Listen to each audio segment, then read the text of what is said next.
Look at that, 2 weeks in a row. I'll get to this very quickly. Jim Cummings is the guest this week. He is one of my heroes. He wanted to talk a bit about the Smothers Brothers, a bit about Bill Cosby. We did that. I asked him a lot about his voiceover career. He's the voice of Darkwing Duck. He's now the voice of Winnie the Pooh. He voice matched Jeremy Irons when he had some trouble singing Be Prepared in The Lion King. Well, that was kind of a seminal moment for me as a kid because I thought I was going to be an animator. This was an amazing interview. As you can tell, as you can hear my voice, I'm incredibly flummoxed. Brain farts galore. But Jim, professional that he is, I call him Jim because, well, I've met him once now.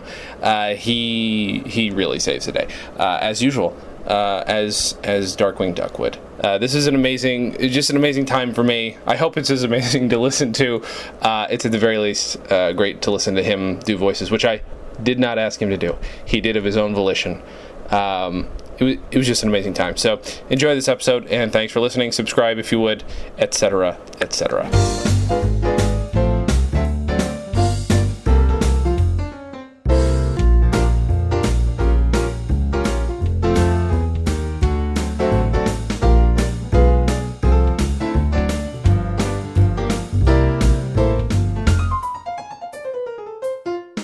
Hey everybody, thanks for joining us. This week I have Jim Cummings with me. Thank you so much for being here.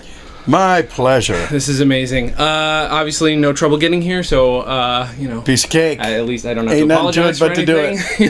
That's right. So you wanted to talk about, well, a lot of things. I mean, basically the same stuff that I love to talk about. The Smothers Brothers, Bill Cosby.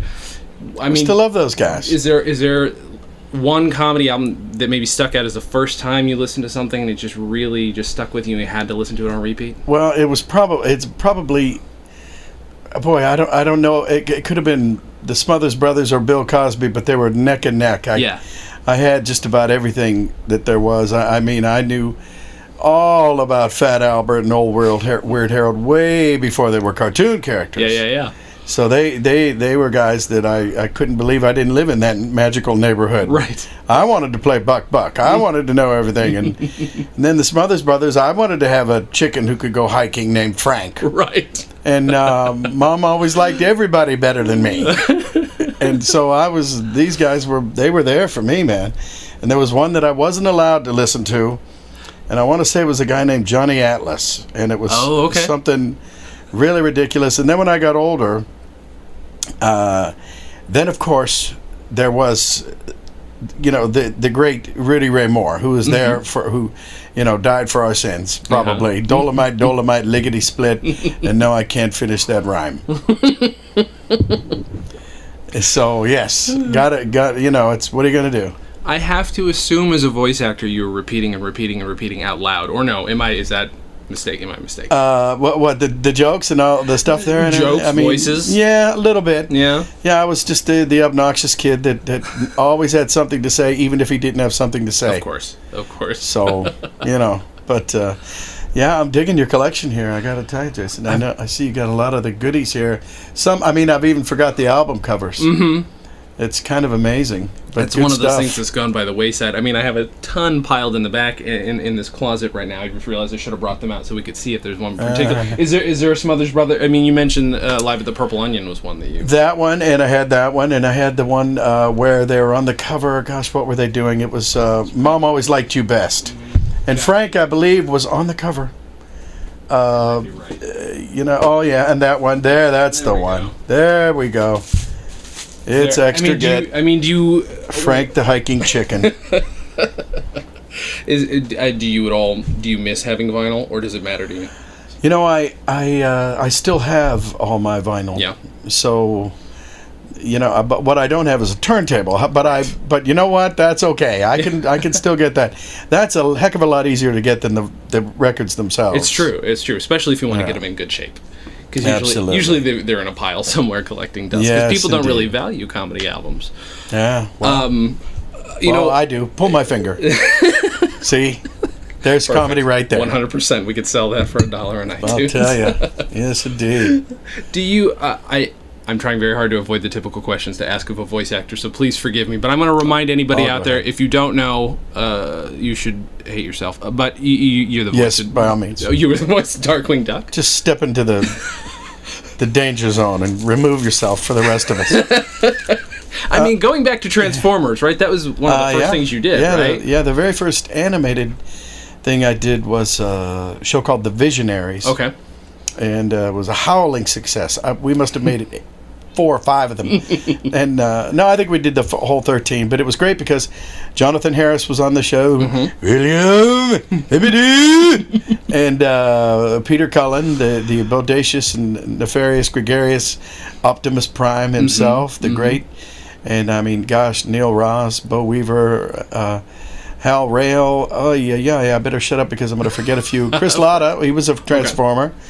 God bless his little heart. And, oh, gosh, it was just great. So The Visionaries, that was my very, very first animated thing that I ever did. And then I've done a few since then, too. Sure. So it's working out really well. Was your family a comedy family? Like, did they listen to a lot, or was it you getting it yourself? Only because I was in it. Yeah, they were forced to. They were basically in the audience once I showed up. They were a built-in audience. Hey, Dad! You know what? You know, I was like, oh, Jesus Christ! And all the Firesign theaters, they were there too. Phil Proctor's a buddy of mine. And all hail Marx and Lenin, right back there. So, yeah, it's all good, man. So, do you remember the first comedy album you picked up or purchased? Well, I kind of inherited a few because my dad liked Bill Cosby and the Smothers Brothers, and I want to say there was a guy, Sandy Nelson, that I wasn't allowed to listen to either. That was the one that they put on when the kids were in bed. Sure. And apparently he had a potty mouth, come to find out. And then... later on, as I kind of grew up and ended up in New Orleans, and all my buddies in the Army, who I wasn't in the Army, but they turned me on to Dolomite. Okay, yeah. Dolomite. And I was always a musician, and a lot of times when I was a kid, I started playing drums at the age of 13. So I could say that I was a professional musician at the age of 13, because professional equals somebody gave me $10. Yep, 100%. That's now I'm a professional. I'm no longer an amateur, no matter how I sounded. And so I thought that was it, and I had died and gone to heaven. But a lot of times I was the only white kid in the band, and we'd go over to my buddy's house, the bass player, the keyboard player, Richie Turner, back in Youngstown, and we'd bust out his dad's Dolomite albums, and then the whole world opened up, and it was, I had never heard language like that. I had never heard, wait, he's saying that right out loud. Everybody can hear him. He's talking about his whizzer and hers and what they're gonna, wow, Shima knees. And then you'd be sitting there, did you hear what he said? Because you have on the headphones, because you don't want the parents to, I can't believe he said, shut the hell up, man. Why? You're yelling. Oh. So it was bad.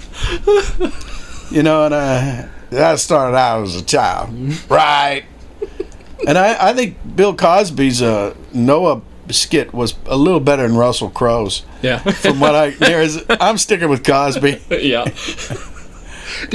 Was it, did you ever find yourself consciously drawing from any albums that you listened to as a kid, or were you a TV kid too? I think so. I kind of almost had to, because certain things just inform your sense of humor, and they blossom, and they're like weeds that they pop up where they in the least place you least expect it. And I'm sure I've weaseled in. Well, Mom always liked you best, and I know for sure that I used like Tommy Smothers. But okay, but wait a second. Like bad for a guy who's slightly dim or who has sustained a bit of a head injury, and he just couldn't find the syllable word parts of the word that you would say, and then it just goes in there, and it sort of leaks out. Yeah. But what's interesting to me, though, did you listen to a lot of, you already said you did, listen to Cheech and Chong, listen to Fire Signs, you listen to a lot of sketch. Have you, have you done sketch, though? Or is it just like you pop, unfortunately online does not tell me a lot of how you got into voice. Sure, yeah. No, I did, but it was by accident, and it wasn't, it was just, I was always in a million plays as a kid, and when I was in high school, I joined the speech team because I thought that it would give me credit, and I would be one less thing because I could do that really well, and I didn't have to study. So that got rid of like a math course. So that was good. So I would do that, and I would do, in a sense, I guess it was almost like solo sketches because I would do like 5 or 6 characters for the. I remember doing bits of Guys and Dolls. I tried out for the speech team, and I thought, okay, this is boring.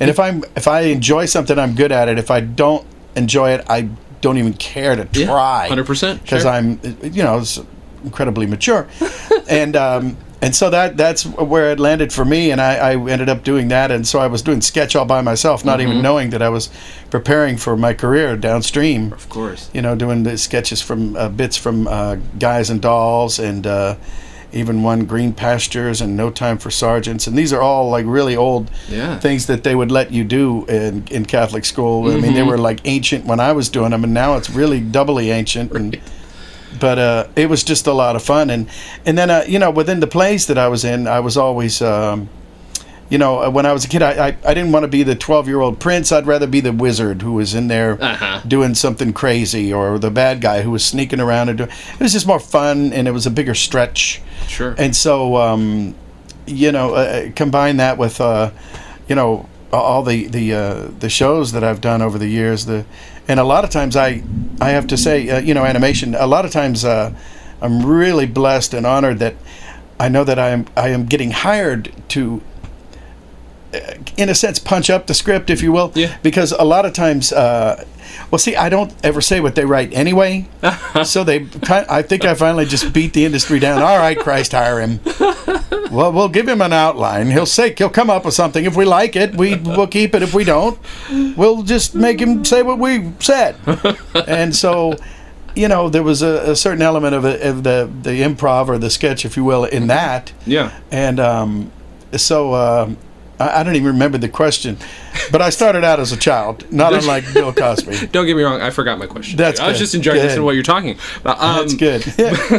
But I did want to ask you about when you're. How do you avoid being? No. Actually, let's skip that. Let's avoid that question entirely. You could tell it was a horrible question as I was starting it. It was. Did you make friends over comedy as a kid? Make friends over comedy, and did you listen to albums together with anybody? Oh yeah. Well, my younger sister Sally and brother Terry did, and some of my friends, my friend Kenny and I, Kenny Papagan, and let's see, Tommy Banna and Danny Essett, different kids. I mean, my cousin Joey Craig. We would, nobody was quite as into it as I was, but it was me just. Probably being so dim that even though I'd heard the same jokes 5 times, I still laughed. Yeah. Everybody else heard it. Yeah, that's really funny. Well, you want to listen to it again? It's not going to be funny. I heard it. It's okay. Yeah, that's pretty good. Okay, bye. Well, I had about 5 or 10 more listens in me there, and I don't know if it was for timing or whatever it was, but I just enjoyed it, and it certainly was a release and escape. Sure. And I could put on the headphones and sit there, and even if it wasn't playing, I could pretend that I couldn't hear Mom tell me to do something. So it all worked. All right, now I'm going to get back to the horrible question. When you're having to match somebody's voice, I mean, you're not doing the same thing as an impression. I mean, a voice. I mean, how do you go on? How do you do Winnie the Pooh? Are you going back to Hal Smith, or are you going back to Sterling Holloway first? Yeah, well, Hal, bless his heart, he was a good buddy of mine. Sterling was he was the one that provided the DNA, so to speak. And Hal, he was Owl, but he sort of pinch hit. I guess I often forget that he even did him. I guess I want to say, what was that? Welcome to Pooh Corner, or so with the folks in the animatronic things, and that's the same company, Left Coast Productions, for whom I did my first series. It wasn't animated per se, but it was folks in costumes and with the animatronic heads and the eyebrows and the lips and the smiles and blah blah blah. And Hal was in that show too, and that's how I got to meet him. Okay. And I was just like a year and a half in the business, and they had decided it was time to bring back Winnie the Pooh. He'd been gone for, I don't know, maybe 20, 25, sure. 20 more than that years, because they just did, what's Day for Eeyore, blah, blah, blah, Tigger, I think like the first 3 shorts, and that was it. Okay. They put them together in the early 60s, and I was still a little nipper in the audience, so I wasn't Pooh then, but no, I the trick was to go back to the very, very original, which was Sterling, Sterling Holloway, and just kind of clone that and then go forward from there. And I've since basically ruined Winnie the Pooh by dragging him, on skateboards and things. No, I have not. But he was great as Darth Vader. Well, people love that. He was great as a zombie Nazi Martian biker killer in that one episode. It was so good, and we won. Oh, right, naturally, he's Winnie the Pooh. He has to win. It actually got me researching too. Just going back.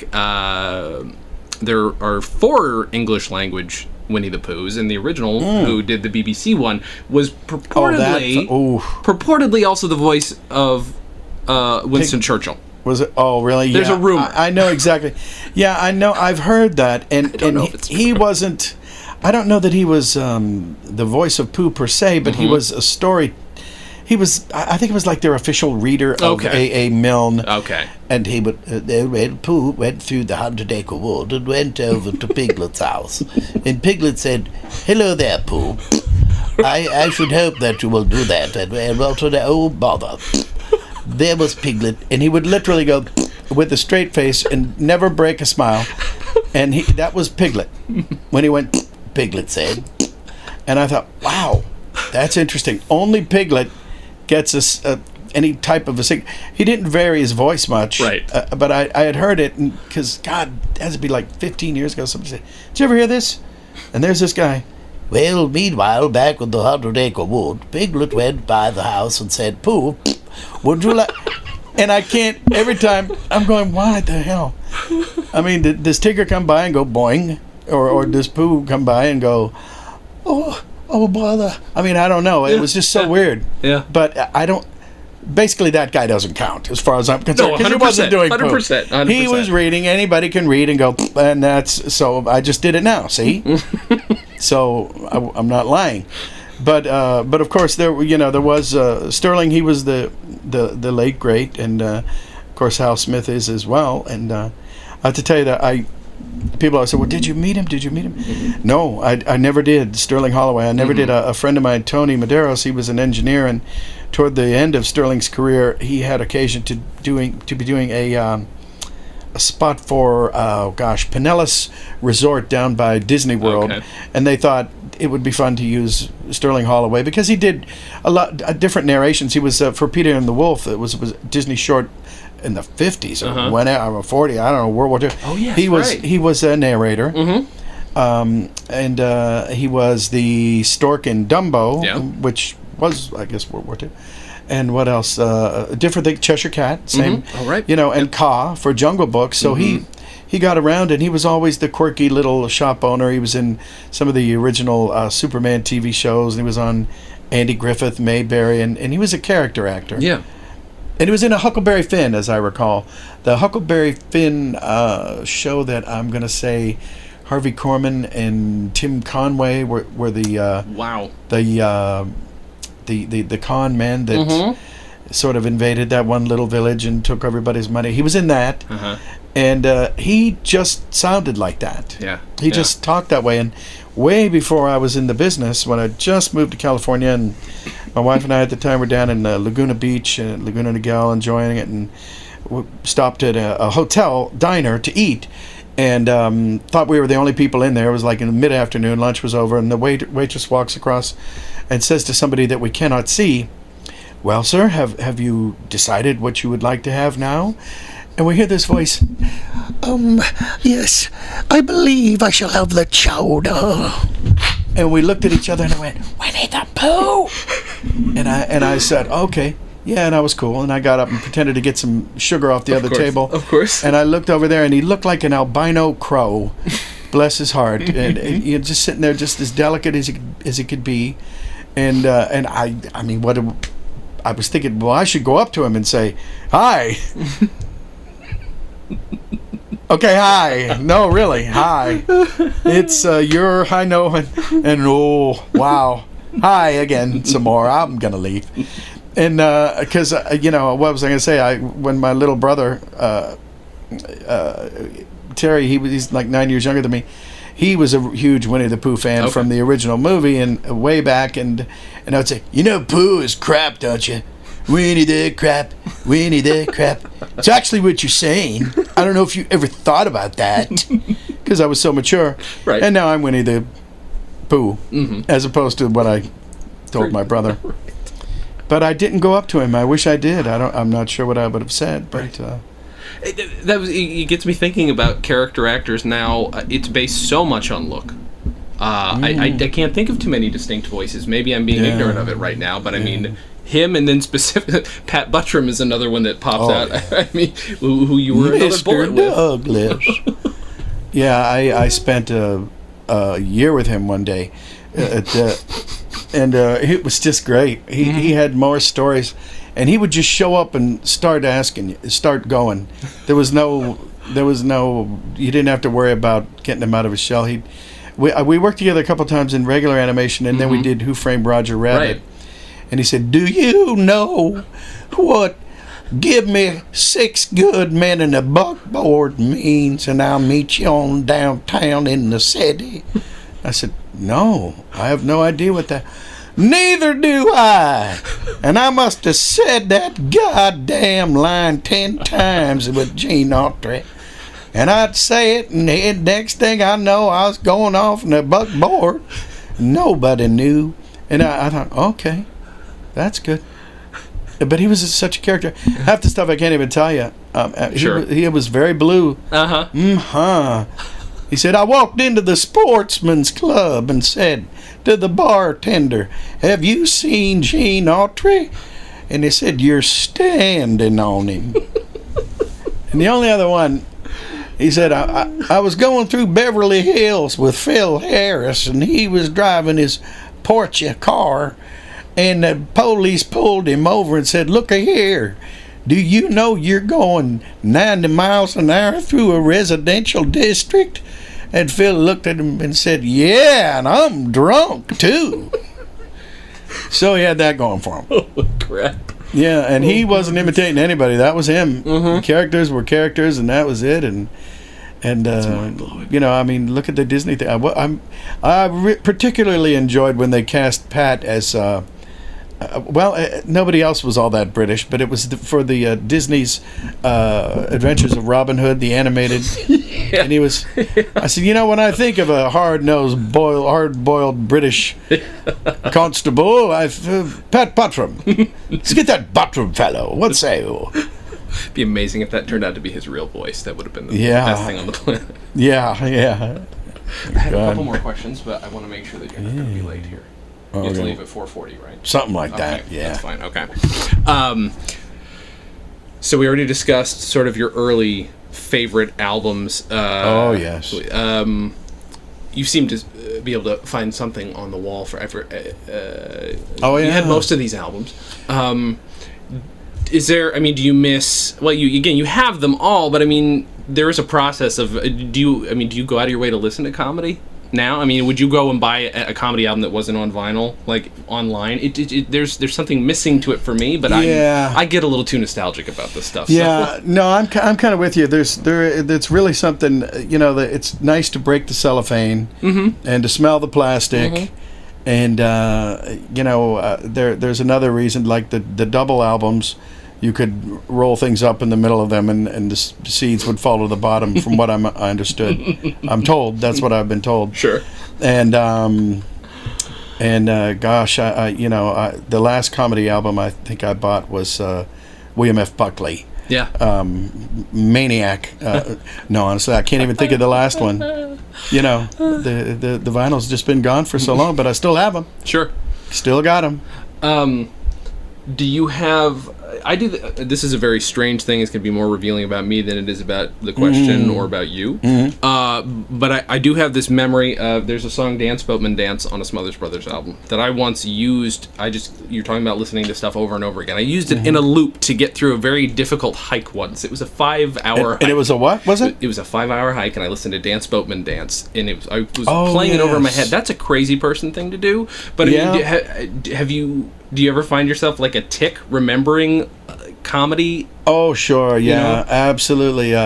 For some reason, because the Smothers Brothers were kind of a folk they were like that folk generation, which never really worked for me. Won't you come home, Bill Bailey? No, I won't. I'm leaving if you sing this song. And but there was that song that we're up there in the Alaska North. And Musharingum with the Eskimo dogs having it. It was so cold. And then Musharingum, Durum-die, whack for the daddy-o. And I'm going, what in the hell are they saying? There's whiskey in the jar. And all that. And one I really did like, and it came out, I think it was a response to Big Bad John and Small Sad Sam, which was the knockoff of... who was it? Jimmy Dean had Big Bad John, and it was one of those talk-singing cowboy songs that were a big hit, and inexplicably, I want to sing a song because, well, it didn't too much, it didn't too well. Mediocre Fred, mediocre dull Fred, and it was that one pops into my head for every now and then, and I have no idea why. There is this perceived innocence about them, but there are a couple times when they break it. Like he says, sing along with bitch, and then it just gets passed off. It's just that blew my mind. I'm like, what? Old-timey people? When I was a kid, old-timey people could swear. Oh yeah, it was the weirdest Absolutely. thing. It was the weirdest thing in the world to me. I mean, was there anything? Were there any old comedy albums you listened that you've maybe re-listened to that where you realized you might have missed something, and it's like, holy cow, this means something more now? I don't know. Oh gosh, I know people do that with music, sort of Beanie and Cecil style, which the Green Witch Island and or Green Witch Village and the Hungry Eye Island and all those things. Yeah, they I can't really say that I have. Nothing's really jumping out, sure. But the last one that I realize now, it's probably Cheech and Chong were the last Up in Smoke or Big Bamboo or whichever of those. They were probably the last comedy albums that I went out and bought. Yeah. And then they ended up on 8-track. Sure. And almost unlistenable, so... yeah. But that's probably the last. And I see you have Foster Brooks there. Yes. Well, how great is he? I love it. But do you have a preference as far as like this old stuff? Because did you prefer to listen? Because obviously folk music isn't your thing. Even if it isn't, they're making fun of folk music. Do you prefer Bill Cosby as a storyteller, or do you? Yeah, I got to go with Cosby. I mean, he's good because the thing about him, and I remember reading this on the back of one of his albums. He doesn't tell jokes. Right. He never told jokes. He just sat there and told you stuff that happened to him, and then you ended up in his frame of reference, and then next thing you know, you're looking at the world through his eyes, and it's pretty damn funny, And I to this day I'll say, you better get into bed, 'cause there could be turtle heads. Turtle heads could be coming out from under the bed. And if you get down, a turtle head might get your toe. To my kids, and they're looking at me, turtle heads, really? Yes! So you can't take that chance. Stay in bed. Because that was one of his things. You remember the turtle heads? Yes. It was turtle heads. Johnson. And I probably Cosby would be my number one of all time, and the Smothers Brothers are right there behind, right neck and neck, and then Firesign Theater, and it's We're All Bozos on This Bus, and I thought it was interesting because I remember in 1970 they came out with an album that was 14 years ahead of its time, and a reference to 1984, and I was so damn sharp I got that at the time. And their stuff is just. I always was nuts about them. They'd be sitting there, Nick Dager, Third Eye. Yeah, you just saved me a lot of Rocky Rococo. Well, you just saved me a lot of investigative work. Half pint. And it was just him telling him his name, and it's kind of warm. I think I'll sit over here by this crinkly plastic. Catherwood, roll up a couple of bombers and leave them by the fire. And it's just good stuff, man. Production quality on those is the thing that still stands out to me. I mean, Cheech and Chong, I actually really love the production values on theirs, but Firesign just kept it going. Oh, yeah. That it's yet to be brought up anyway. Now it's a little more like old-timey radio. It's just like, here's a sound effect, boom, get out. Well, when anybody does a sketch album. It never happens. Yeah, well, I always said that the Monty Pythons were the British Firesign Theatre. Sure. And maybe vice versa, because I'm pretty sure the Firesigns were ahead of them. Yeah, they were definitely way, Yeah, and in it, and I mean, obviously they did a lot of stage shows, but they did a lot more work specifically in audio. Whereas Monty Python was fortunate, like, just take a bunch of sketches off the show, put them on an album. Whereas these guys were radio trained. Oh yeah, yeah. And you could tell. I mean, yeah, this one goes out to little Sally Ching in Ching in Sector 4. She's 12 years old. That's great. Sally will be menstruating soon. This is going to go out to the kids of the Natural Guard. All right. And it was just, and it was a mile a minute. Did you catch it? Good. Did you miss it? Still good. Mm-hmm. If you caught it, then good for you. And if not, well, we're moving. And they just kept it going. I love them, man. It's good stuff. Americana, I say. Yes, it is. Thank you so much for being this and doing here is what I just said. Good. So I'm not nervous anyway. I was thankful.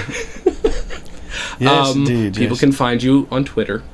Yes, tweet away. I'm at Jim Cummings Acme, come to find out. And then you're in everything. Your voice is just in everything, so that's basically where to find you otherwise. That'd be good, yeah. That's not 100% true. I just heard you in Skyrim the other day. Would that it were. Oh, that is true, yeah. All of a sudden, video games, they're the new, I think they are to NASCAR what, they are to, like, movies what NASCAR is to all the other sports. The sleeping giant that will eat you if you mess with him.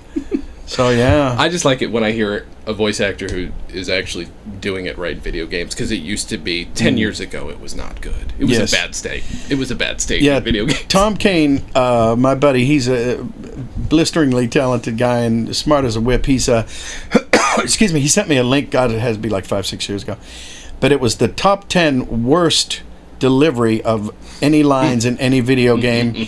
And he said, I think I cleared this. I'm not any of them, and I don't think you are either, so please take this and enjoy. And it was stuff, and it was blisteringly, you just wanted to shoot yourself. Lines like, treachery. Oh no, not treachery. Holy shit. Just shoot me. So yeah, we're coming a little ways now. The writing's getting a little bit anything but treachery. It's like, what's that, Oscar? Well, I can resist anything except temptation. Just shoot me, right?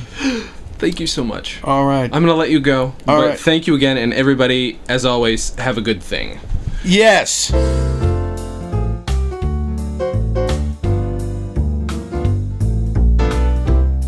Comedy on Vinyl is a production of Stolen Dress Entertainment. It is produced by Mike Warden and is hosted and edited by Jason Klamm. Our theme song was composed and performed by Richard Levinson. Please visit stolendress.com to listen to our other podcasts, read our blogs, read our tweets, watch our videos, and read our books. Please subscribe on iTunes, and if you like us, give us a 5-star rating and a nice review. You can find us on facebook.com/comedyonvinyl, Twitter @comedyonvinyl, and find everything else at comedyonvinyl.com.